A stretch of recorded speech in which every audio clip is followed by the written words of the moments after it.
Buenas noches a todos y todas. Gracias por venir otro día más a estas lecturas de relatos cortos de terror y fantasía en las ruinas de San Nicolás, este año dedicado exclusivamente a mujeres escritoras y hoy en concreto a las pioneras. Dibujar el nacimiento de la literatura de terror y hacerlo en apenas 2 minutos de presentación es una osadía, y para los que me conocen, decir de mí que soy osado es quedarse corto, así que vamos allá. En la primavera de 1803, la novela La abadía de Northanger fue vendida por una joven que decía ser la autora de la editorial John Boyd en Londres por 10 libras. Y allí, en un estante, abandonada entre pilas de manuscritos y telas de araña, estuvo acumulando polvo durante 6 largos años, hasta que el libro fue devuelto por la misma cantidad, 10 libras, a su propietario original, desconociendo el pobre librero que lo que había tenido entre sus manos era la primerísima novela y única edición de la ya célebre autora de Orgullo y Prejuicio o Sentido y Sensibilidad, de Jane Austen. La abadía de Northanger es de suma importancia para nuestra historia, la del terror, más que por su calidad literaria, por las ricas referencias a escritoras de las que no se tenía ningún conocimiento. Su bibliografía nos ha permitido descubrir a pioneras del terror gótico como Regina Marie Roche, autora de Los niños de la abadía, publicada en 1800. Del mismo libro rescatamos. Se detuvo, miró dentro y contempló, tan horrorizada como maravillada, a una anciana de ropajes miserables y consumida hasta el esqueleto, arrodillada en una habitación apenas amueblada frente a un crucifijo de madera. En un mundo de hombres, 2 condicionantes permitieron a estas pioneras abrirse paso en la publicación de sus libros: la alfabetización en auge, con casi el 50% de la población en Europa, y el hecho de que la novela gótica y de terror fuera considerada por los autores más notables y las editoriales como un género menor. La utilización de espacios ruinosos, devorados por la maleza, como este, por ejemplo, y personajes oscuros y atormentados, será desde Regina Marie Roche una constante en el terror gótico de la época, y otras de las autoras nombradas por Jane Austen en la abadía de Northanger fue, con mayor fortuna, Anne Radcliffe. Nacida en Londres, en el Londres victoriano de 1764, en el seno de una familia de comerciantes, Anne fue una escritora de gran éxito entre la clase alta y burguesa de la época, y las jóvenes devoraban sus libros donde siempre aparecía una mujer, una heroína, valiente y libre con la que sentirse identificada. El Confesionario de los Penitentes Negros es un breve prólogo rescatado de Los Misterios de Udolfo, libro publicado en 1796, que la consagró como la madre del género gótico y de terror y que influenció a toda una generación de escritores universales como la propia Jane Austen, Sir Walter Scott, Edgar Allan Poe, Mary Shelley, Charles Dickens, Victor Hugo, Balzac o Henry James. Me gustaría empezar con el prólogo de Los Penitentes Negros, el Confesionario de los Penitentes Negros.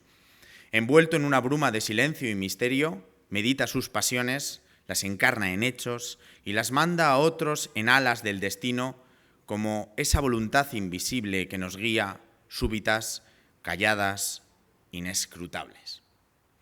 El año 2016 es sin duda la efeméride entre todas del género de la literatura de terror. Una historia tan increíble como actual que merece ser contada. Se le llamó el año sin verano a causa de la erupción volcánica del Tambora en Indonesia unos meses antes, la más fuerte registrada de la historia, responsable de la muerte de cerca de 71.000 personas y que bajó la temperatura hasta en 7 grados en todo el planeta, asolando cosechas y provocando escasez de alimentos en todo el hemisferio norte. Ese verano tan atípico, los escritores y amigos Lord Byron, Polidori, su médico personal, Percy Shelley y su joven novia Mary y Claire Claremont, refugiados en una villa cerca de Zúrich, la villa Diodati, viendo arruinados sus planes estivales a causa del frío, decidieron retarse a ver quién de ellos escribía el relato gótico más terrorífico. Y de ese juego literario surgió El vampiro de Polidori y Frankenstein de la joven Mary Shelley. También en 1816 en Escocia nacía la pequeña de las hermanas Brontë, Charlotte Brontë. Cuando su madre murió en 1821, ella y sus 4 hermanas mayores fueron enviadas al terrible colegio de Clare Doux, donde enfermaron de tuberculosis y donde murieron las 2 mayores, María y Elizabeth. Salieron de ese horrible lugar con la ayuda de su tía Browell y empezaron a publicar poemas y novelas bajo seudónimo masculino. Charlotte fue la primera en 1847 con la novela Jane Eyre y le siguió Anne con Agnes Grey y Emily con la célebre Cumbres Borrascosas. Ninguna de las tres pudo disfrutar del éxito y murieron de tuberculosis entre 1849 y 1855. A la muerte de Charlotte, su marido ordenó quemar las más de 50 cartas que acumulaban las hermanas, pero Ellen Nassey, amiga de la infancia, las escondió y de ese milagro rescatamos este cuento maravilloso y breve de Las pequeñas de las Brontë, con el que empezamos esta sesión y con el que además invitamos a nuestra primera lectora de hoy. Nos da mucho gustito, nos da mucha emoción poder incorporar en este elenco de voces de las ruinas de San Nicolás a una amiga de siempre, amiga de todos vosotros, y para ayudarla a afrontar estos escalones que la acechan hasta llegar a este atrio, quiero que la recibáis con un fuertísimo aplauso. Ella es Mirentxu Salinas. Un aplauso, por favor.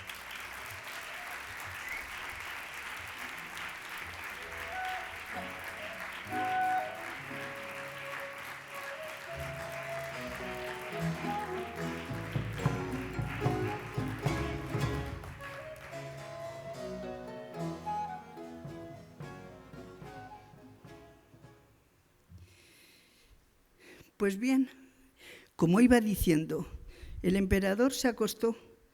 «Chevalier, cierra los postigos y corre esas cortinas antes de retirarte», le ordenó a su ayuda de cámara. Chevalier hizo lo que se le pedía. Luego tomó el candelabro y abandonó la habitación. Poco después, al emperador le pareció que la almohada estaba algo dura y se incorporó para ahuecarla. Entonces oyó un crujido junto a la cabecera de la cama. Su Majestad aguzó el oído, pero todo estaba en silencio, de modo que volvió a tumbarse. Justo cuando acababa de encontrar una postura cómoda, le importunó una sed repentina. Apoyándose en el codo, cogió una copa de limonada de la mesilla de noche y bebió un prolongado sorbo. Al devolver la copa a su sitio, oyó un grave gemido que provenía del ropero que ocupaba una de las esquinas del aposento. «¿Quién anda ahí?», gritó el emperador, empuñando sus pistolas. «Hable ahora o le volaré la tapa de los sesos». Su amenaza solo consiguió que se escuchara una risa breve y cortante, seguida del más absoluto silencio. El emperador salió pues de la cama. Se puso a toda prisa un agobo de chambre que había dejado sobre el respaldo de una silla y se dirigió valerosamente hacia el misterioso armario embrujado. Al abrir la puerta, escuchó un roce en el interior del mueble. Así que, espada en mano, miró dentro. Como no descubrió allí alma ni sustancia alguna, acabó por concluir que el ruido debía de haber sido causado por un abrigo que había resbalado del gancho de la puerta en el que estaba colgado. Regresó al lecho levemente avergonzado. Estaba ya a punto de volver a cerrar los ojos cuando la luz de 3 velas que ardían en un candelabro de plata sobre la repisa de la chimenea se atenuó de pronto. El emperador levantó la vista y descubrió que en una sombra negra y opaca se interponía entre él y el candelabro. Sudando de terror, alargó el brazo hacia el cordel de la campanilla, pero un ser invisible se lo arrebató, al mismo tiempo que la sombra amenazadora se desvanecía por completo. «Bah», exclamó Napoleón, «no ha sido más que una ilusión óptica». «¿De veras?», le susurró misteriosamente al oído una voz grave y cavernosa. «¿Ha sido solo una ilusión, emperador de Francia?». «No, todo lo que has visto y oído es la triste y profética realidad. En pie, portador del águila imperial. Despierta, señor del centro de Lis. Sígueme, Napoleón, que todavía te queda mucho por ver». En cuanto la voz dejó de oírse, una forma se materializó ante sus asombrados ojos. Era la figura de un hombre alto y delgado, ataviado con una levita azul con ganoles dorados. Llevaba un pañuelo negro muy ceñido al cuello, sujeto con 2 pequeñas agujas detrás de cada una de sus orejas. Su tez estaba lívida, la lengua le asomaba entre los dientes y los ojos, vidriosos y enrojecidos, sobresalían aterradoramente de las cuencas. «Mon Dieu, ¿qué es lo que veo? ¿De dónde viene ese espectro?», preguntó el emperador.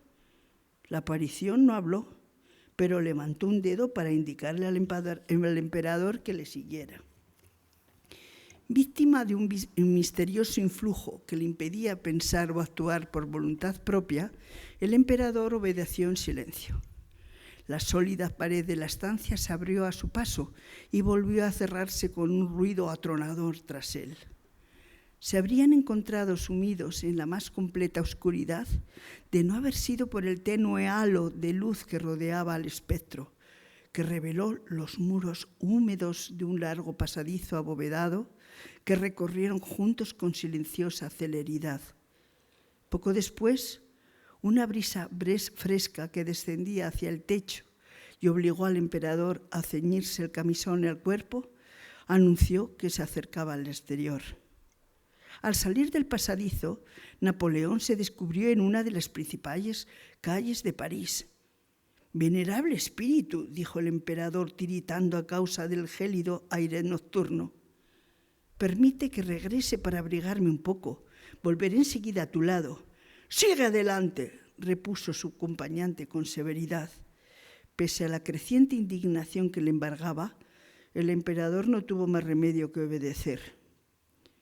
Acompañado por el espectro, recorrió las calles desiertas hasta llegar a una mansión que se alzaba a orillas del Sena.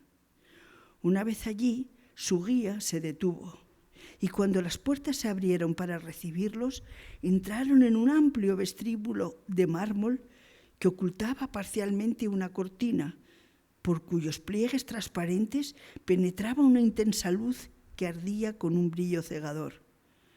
Una hilera de figuras femeninas fastuosamente vestidas y tocadas con guirnaldas de las flores más hermosas, aunque con los rostros ocultas por unas espantosas máscaras de calavera, se alineaba ante el cortinaje. «¿Qué significa toda esta mascarada?», gritó el emperador, esforzándose por librarse de los grilletes mentales que lo retenían en contra de su voluntad. «¿Se puede saber dónde me hallo? ¿Por qué se me ha traído aquí?» «Silencio», ordenó el guía, sacando todavía más la lengua negra y ensangrentada. «Si quieres librarte de una pronta muerte, guarda silencio». El emperador, imbuido en un coraje innato que superaba al temor transitorio que le había sometido inicialmente, estaba a punto de responder cuando empezó a oírse una música extravagante y sobrenatural que procedía de detrás del cortinaje, que se hinchó y ondeó como si un tumulto interno o una batalla de vendavales estuviera teniendo lugar al otro lado. Acto seguido, una mezcla abrumadora de hedor a putrefacción, combinado con los más suntuosos aromas orientales, inundó el salón embrujado. En ese momento, el emperador alcanzó a oír un murmullo de voces distantes y de pronto alguien le sujetó el brazo por detrás.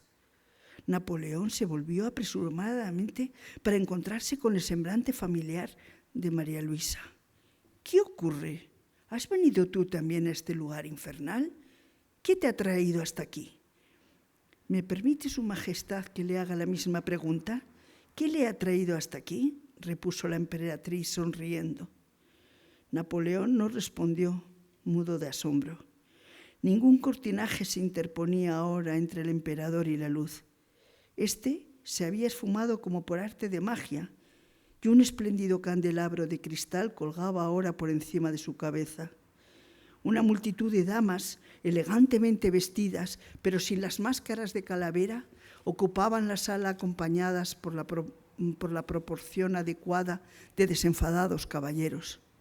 Seguía sonando la música, pero era evidente que provenía de una banda de intérpretes mortales reunidos en una orquesta cercana. Todavía se percibía cierto aroma a incienso, pero en absoluto contaminado por hedor alguno. «Mon Dieu», exclamó el emperador, «¿qué sucede aquí? ¿Dónde diablos está Piche?» «¿Piche? ¿A qué se refiere su majestad? ¿No será mejor que abandone este lugar y se retire a descansar?» «¿Abandonar este lugar? ¿Por qué? ¿Dónde estoy?» «En mi salón privado, rodeado por varios cortesanos a los que he invitado a un baile esta noche. Ha entrado usted hace unos instantes en camisón, con la mirada perdida y los ojos como platos. En vista de su desconcierto, supongo que ha llegado hasta aquí caminando dormido». De inmediato, el emperador se sumió en un estado de catalepsia que se prolongó durante toda la noche y gran parte del día siguiente.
El azar es caprichoso y quiso el destino que la muerte de las hermanas Bronte coincidiera con el nacimiento de nuestra siguiente y última protagonista, gran protagonista, periodista, ensayista, crítica literaria, poetisa, dramaturga, traductora, editora, conferenciante, feminista y luchadora, la escritora Emilia Pardo Bazán. Precursora de los derechos de las mujeres y el feminismo, sufragista incansable, reivindicó la educación y la instrucción de las mujeres y dedicó su vida a ello, para defenderlo. Buena muestra de todo esto es su obra más conocida, Los Pazos de Ulloa, publicada en 1886. Fue la primera mujer socia del Ateneo de Madrid, admitida en febrero de 1905. Murió en 1921, hace 100 años, pero sin duda su figura fue determinante para que en 1931, 10 años después, se permitiera por primera vez el voto de la mujer en unas elecciones en nuestro país. Queremos honrar su memoria en el 100 aniversario de su muerte y hoy día de las pioneras del género. Este club de lectores se rinde a su talento con 2 relatos cortos de terror. El primero va a ser La resucitada, de Emilia Pardo Bazán, y nos gustaría que también recibierais con un caluroso aplauso a otra amiga de Soria, cantante, directora, profesora de voz y actriz de vocación. Quiero que deis un fuertísimo aplauso a Susana Torres.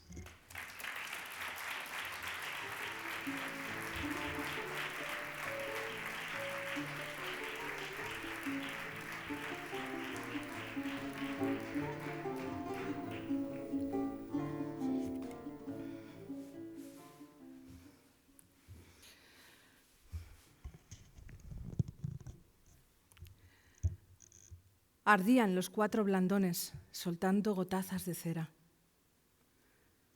Un murciélago, descolgándose de la bóveda, empezaba a describir torpes curvas en el aire.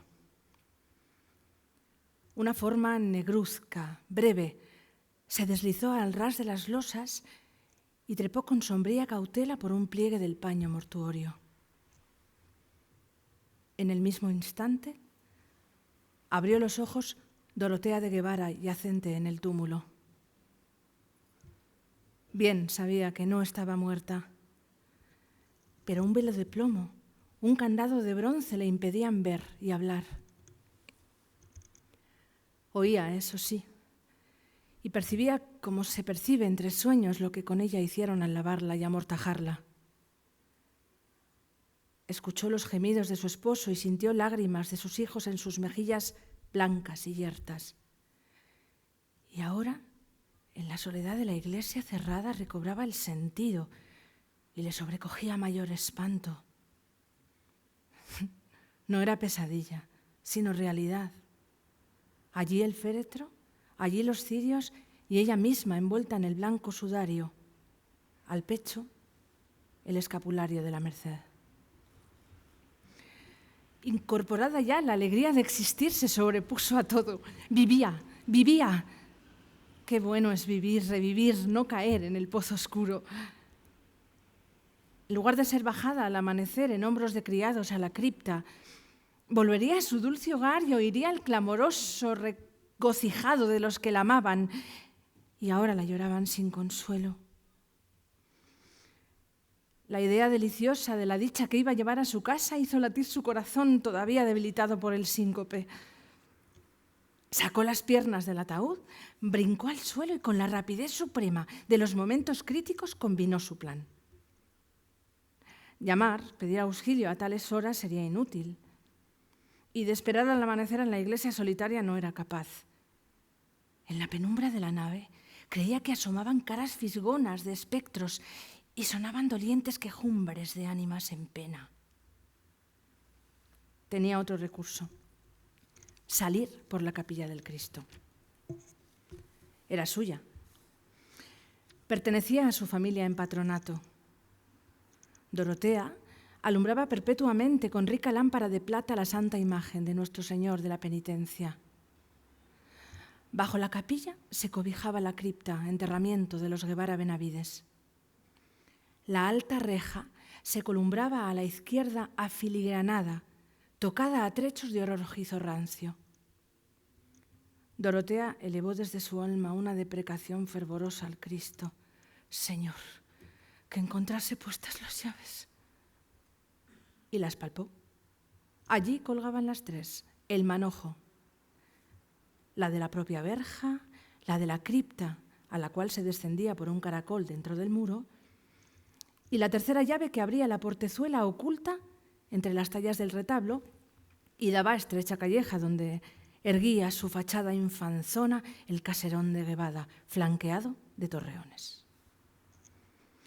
Por la puerta excusada entraban los Guevara a oír misa en su capilla sin cruzar la nave. Dorotea abrió, empujó.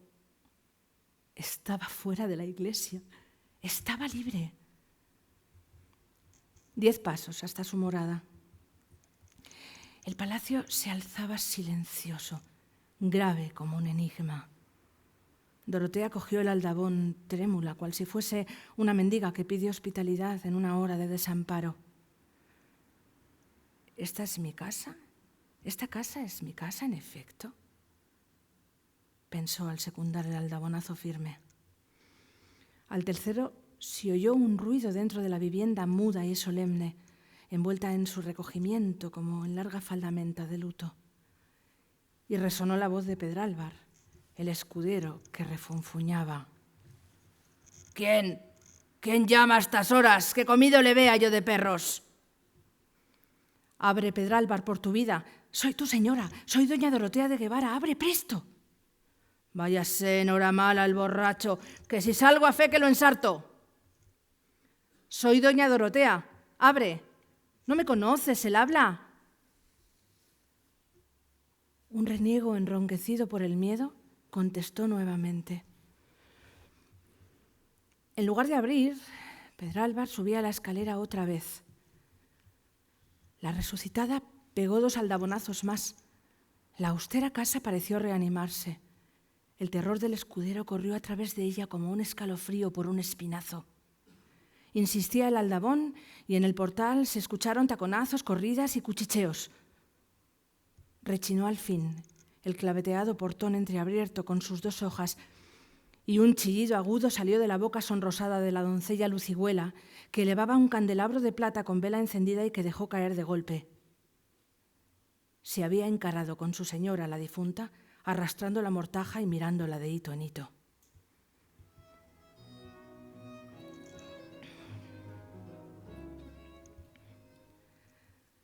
Pasado algún tiempo, recordaba a Dorotea ya vestida de acuchillado terciopelo genovés, trenzada la crencha con perlas y sentada en su sillón de almohadones al pie del ventanal, que también Enrique de Guevara, su esposo, chilló al reconocerla. Chilló y retrocedió. No era de gozo el chillido, sino de espanto. De espanto, sí. La resucitada no lo podía dudar. Pues acaso sus hijos, doña Clara, de 11 años, don Félix, de 9, no habían llorado de puro susto cuando vieron a su madre que tornaba de la sepultura. Y con llanto más afligido, más congoso que el derramado al punto en que se la llevaban. Ella que creía ser recibida entre exclamaciones de intensa felicidad. Cierto que días después se celebró una función solemnísima en acción de gracias. Cierto que se dio un fastuoso convite a los parientes y allegados. Cierto, en suma, que los Guevara hicieron cuanto cabe hacer para demostrar satisfacción por el singular e impensado acontecimiento que les devolvía a la esposa y a la madre. Pero Dorotea, apoyado el codo en la repisa del ventanal y la mejilla en la mano, pensaba en otras cosas. Desde su vuelta al palacio, disimuladamente, todos le oían. Dijérase que el soplo frío de la huesa, el hálito glacial de la cripta flotaba alrededor de su cuerpo. Mientras comía, notaba que la mirada de los servidores, la de sus hijos, se desviaba oblicuamente de sus manos pálidas y que cuando acercaba sus labios secos a la copa del vino, los muchachos se estremecían. ¿Acaso no les parecía natural que comiese y bebiese la gente del otro mundo? Y doña Dorotea venía de ese país misterioso que los niños sospechan, aunque no lo conozcan. Si las pálidas manos maternales intentaban jugar con los bucles rubios de don Félix, el chiquillo se desviaba, descolorido él a su vez, con el gesto del que evita un contacto que le cuaja la sangre. Y a la hora medrosa del anochecer, cuando parecen oscilar las largas figuras de las tapicerías, si Dorotea se cruzaba con doña Clara en el comedor del patio, la criatura, despavorida, huía al modo con que se huye de una maldita aparición. Por su parte, el esposo, guardando a Dorotea tanto respeto y reverencia que ponía maravilla, no había vuelto a rodearle el fuerte brazo a la cintura. En vano la resucitada tocaba de arrebol sus mejillas, mezclaba a sus trenzas, cintas y aljófares y vestía sobre su corpiño pomitos de esencias de oriente. Al trasluz del colorete se transparentaba la amarillez cérea. Alrededor del rostro persistía la forma de la toca del funeral y entre los perfumes sobresalía el vaho húmedo de los panteones. Hubo un momento en que la resucitada hizo a su esposo lícita caricia. Quería saber si sería rechazada. Don Enrique se dejó abrazar pasivamente, pero en sus ojos negros y dilatados por el horror que a pesar suyo se asomaba a las ventanas del espíritu, en aquellos ojos un tiempo galanes, atrevidos y lujuriosos, leyó Dorotea una frase que zumbaba dentro de su cerebro, ya invadido por rachas de demencia. De donde tú has vuelto, no se vuelve. Y tomó bien sus precauciones. El propósito debía realizarse por tal manera que nunca se supiese nada. Secreto eterno. Se procuró el manojo de llaves de la capilla y mandó fabricar otras iguales a un mozo herrero que partía con el tercio a Flandes al día siguiente.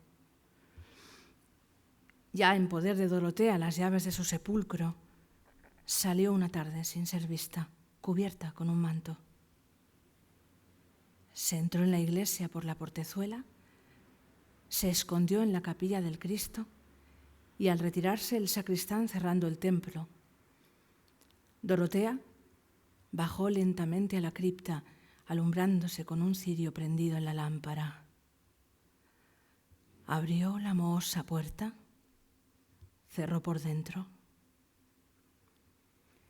y se tendió, apagando antes el cirio con el pie.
Qué gustito.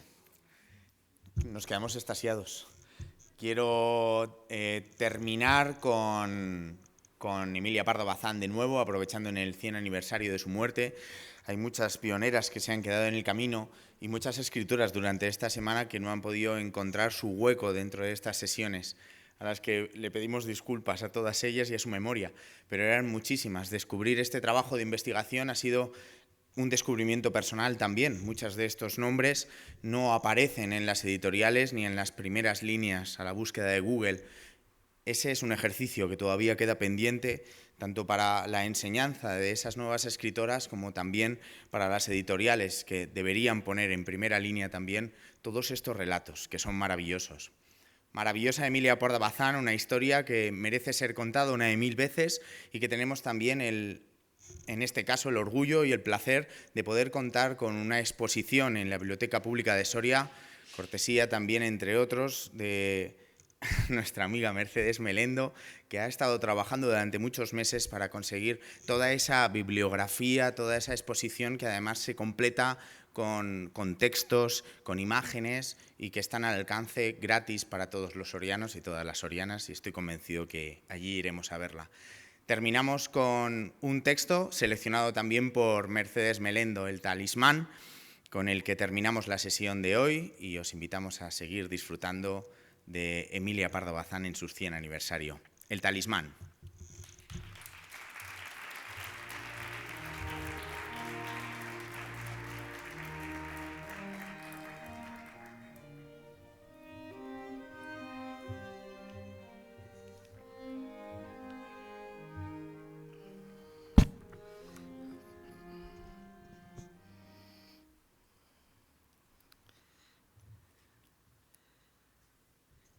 El Talismán. La presente historia, aunque verídica, no puede leerse a la claridad del sol. Te lo advierto, lector, no vayas a llamarte a engaño. Enciende una luz, pero no eléctrica, ni de gas corriente, ni siquiera de petróleo, sino uno de esos simpáticos velones típicos de tan graciosa traza que apenas alumbran, dejando en sombra la mayor parte del aposento. O mejor aún, no enciendas nada, salte al jardín y cerca del estanque, donde las magnolias derraman efluvios embriagadores y la luna rieles argentinos, oye el cuento de la mandrágora y del barón de Gelinagui. Conocí a este extranjero, y no lo digo por prestar colorido de verdad al cuento, sino porque en efecto le conocí, del modo más sencillo y menos romancesco del mundo. Me lo presentaron en una fiesta de las muchas que dio el embajador de Austria. Era el barón, primer secretario de la embajada, pero ni el puesto que ocupaba, ni su figura, ni su conversación, análoga a la mayoría de las personas que a uno le presentan, justificaban realmente el tono misterioso y las reticentes frases con que me anunciaron que me lo presentarían, al modo con que se anuncia algún importante suceso. Picada mi curiosidad, me propuse observar al varón detenidamente. Parecióme fino, con esa finura engomada de los diplomáticos, y guapo, con la belleza algo impersonal de los hombres de salón, muy acicalados por el ayuda de cámara, el sastre y el peluquero. Goma también, goma todo. En cuanto a lo que valiese el varón en el terreno moral e intelectual, difícil era averiguarlo en tan insípidas circunstancias. A la media hora de charla, volví a pensar para mis adentros, pues no sé por qué nombran a este señor con tanto énfasis. Apenas dio fin mi diálogo con el varón, pregunté a diestro y siniestro, y lo que saqué en limpio acrecentó mi curioso interés. Dijéronme que el varón poseía nada menos que un talismán. Sí, un talismán verdadero. Algo que, como la piel de zapa de Balzac, le permitía realizar todos sus deseos y salir airosas de todas sus empresas.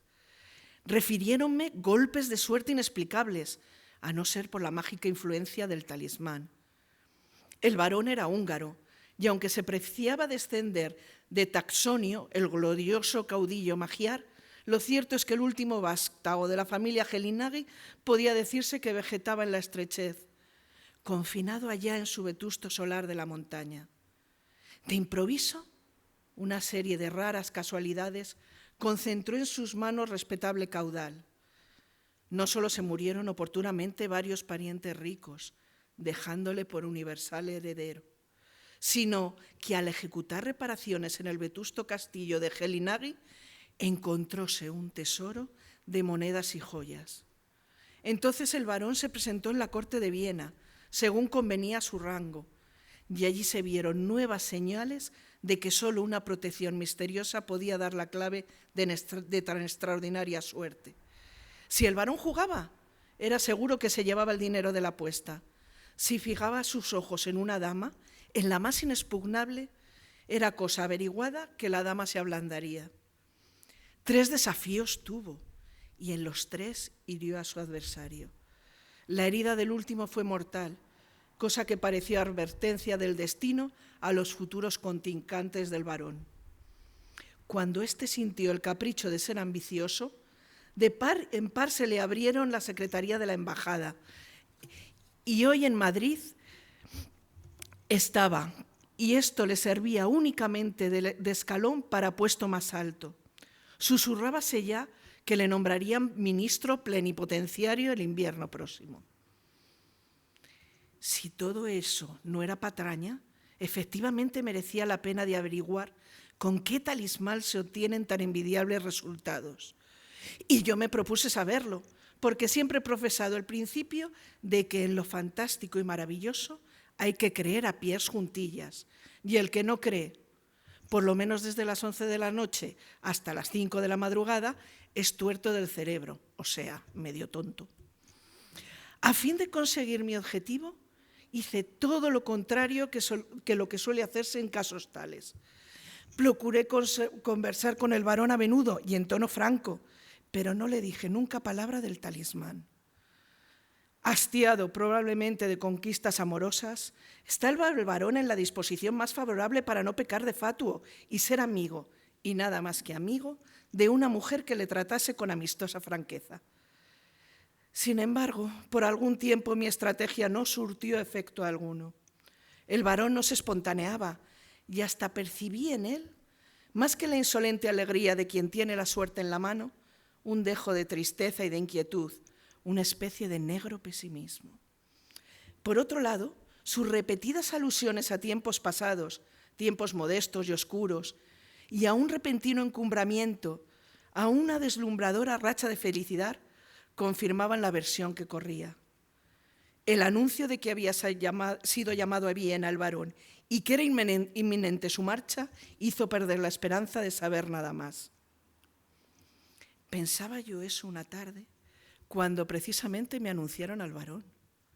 Venía sin duda a despedirse y traía en la mano un objeto que depositó en la mesilla más próxima. Sentóse después y miró alrededor, como para cerciorarse de que estábamos solos. Sentí una emoción profunda, porque adiviné con rapidez intuitiva, femenil, que del talismán iba a tratarse. «Vengo», dijo el varón, «a pedirle a usted, señora, un favor inestimable para mí.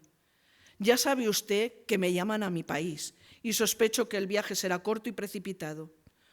Poseo un objeto, una especie de reliquia, y temo que los azares del viaje, en fin, que recelo que me lo roben, porque es muy codiciada, y el burgo le atribuye virtudes asombrosas.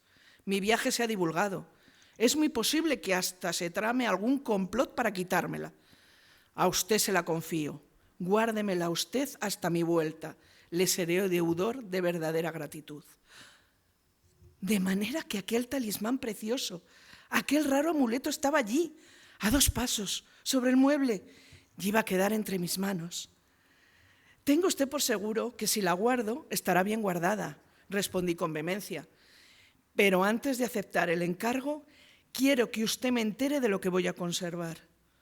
Aunque nunca he dirigido a usted preguntas indiscretas, sé lo que se dice, y entiendo que según fama posee usted un talismán prodigioso que le ha proporcionado toda clase de venturas. No lo guardaré sin saber en qué consiste y si realmente merece tanto interés». El varón carraspeó. El varón titubeó. Vi que estaba perplejo y que vacilaba antes de resolverse a hablar con toda verdad y franqueza.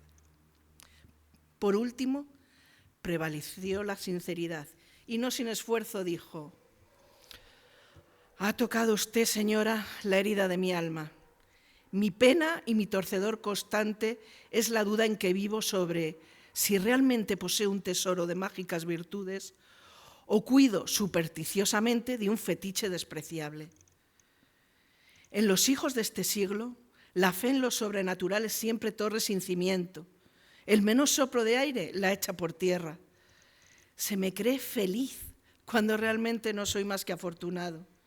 Sería feliz si estuviese completamente seguro de lo que ahí se encierra es, en efecto, un talismán que realiza mis deseos y para los golpes de la adversidad.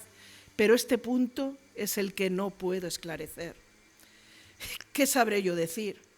Que siendo muy pobre y no haciendo nadie caso de mí, una tarde pasó por Gelinagi un israelita venido de Palestina y se empeñó en venderme eso, asegurándome que me valdría dicha sin número.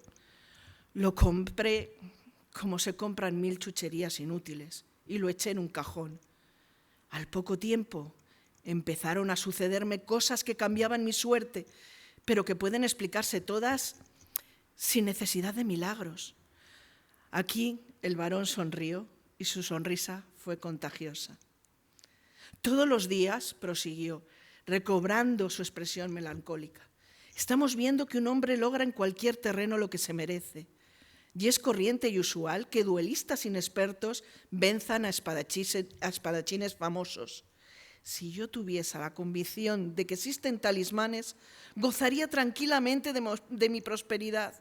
Lo que me amarga, lo que me abate, es la idea que puedo vivir juguete de una apariencia engañosa y que el día menos pensado caerá sobre mí el sino funesto de mi estirpe y de mi raza. ¿Ve usted cómo hacen mal los que me envidian y cómo el tormento del miedo al porvenir compensa esas dichas tan cacareadas? Y así todo, con lo que tengo de fe me basta para rogar a usted que me guarde bien esta cajita, porque la mayor desgracia de un hombre es el no ser escéptico del todo, ni creyente a machamartillo. Esta confesión leal me explicó la tristeza que había notado en el rostro del varón.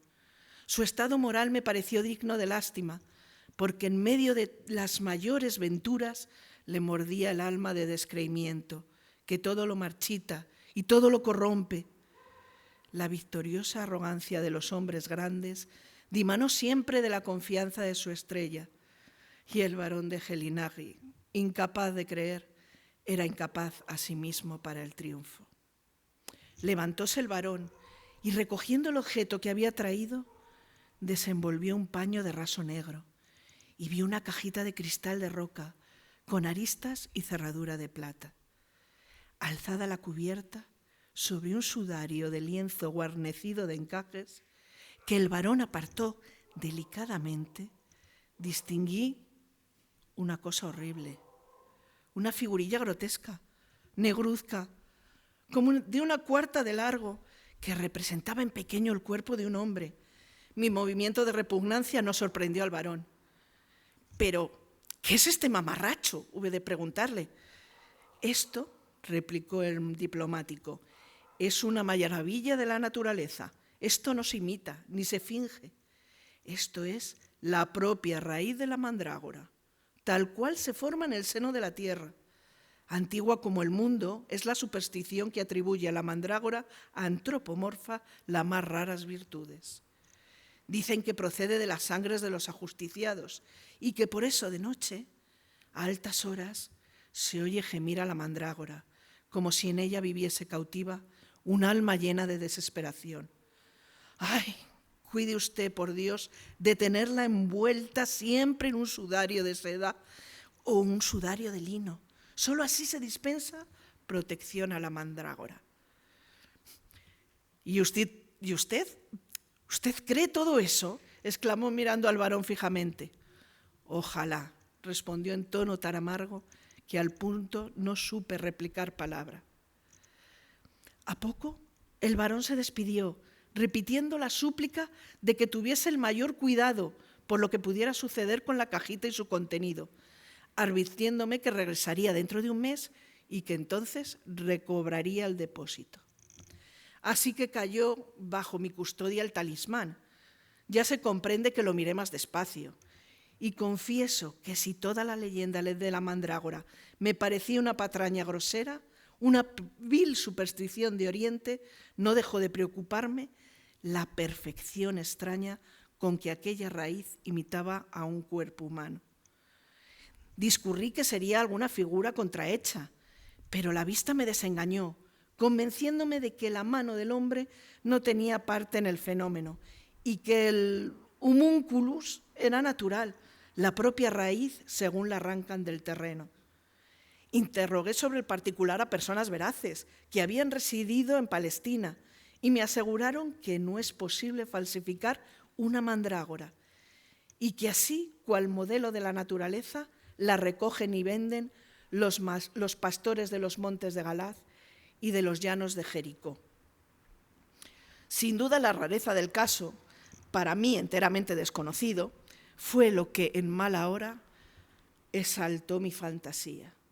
Lo cierto es que empecé a sentir miedo, o al menos una repulsión invencible hacia el maldito talismán.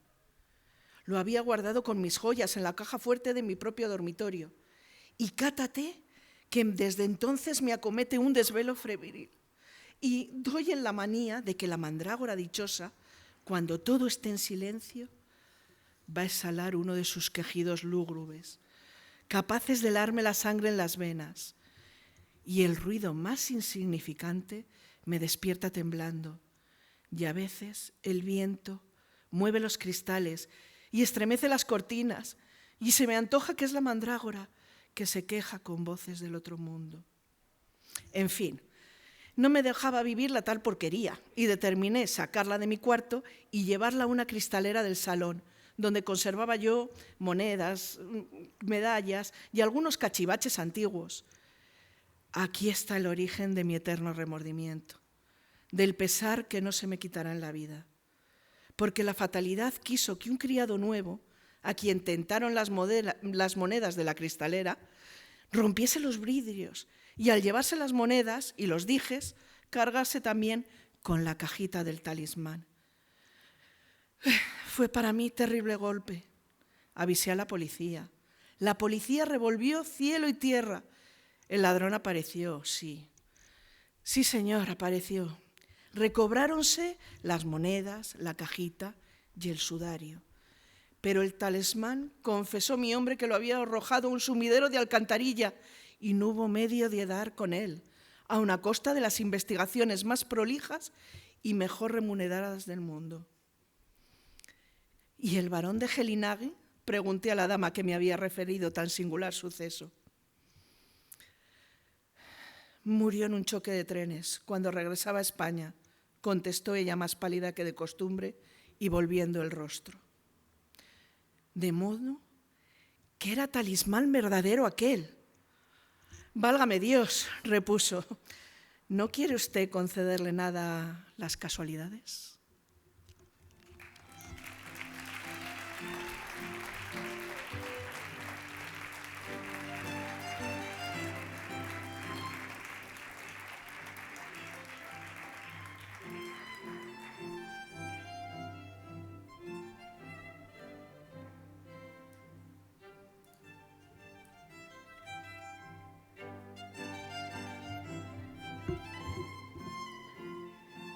Y con esto terminamos la sesión de hoy, no sin antes recordar que mañana, viernes 29 de octubre, tenemos otra cita con las lecturas de relatos cortos de terror y fantasía aquí en las ruinas de San Nicolás, esta vez bajo seudónimo. Ellos eran en realidad ellas, mujeres escritoras que tuvieron que publicar bajo nombre masculino para que las editoriales aceptaran sus trabajos. Un tema que cuando pensamos en su momento pensábamos más antiguo y sin embargo está todavía en los periódicos hoy en día. Louisa May Scott o las hermanas Brontë son solo un pequeño ejemplo de la legión de falsos escritores que inundan las librerías y que en realidad eran virtuosas literatas escondidas bajo el nombre de su marido o el ficticio nombre de un escritor imaginario.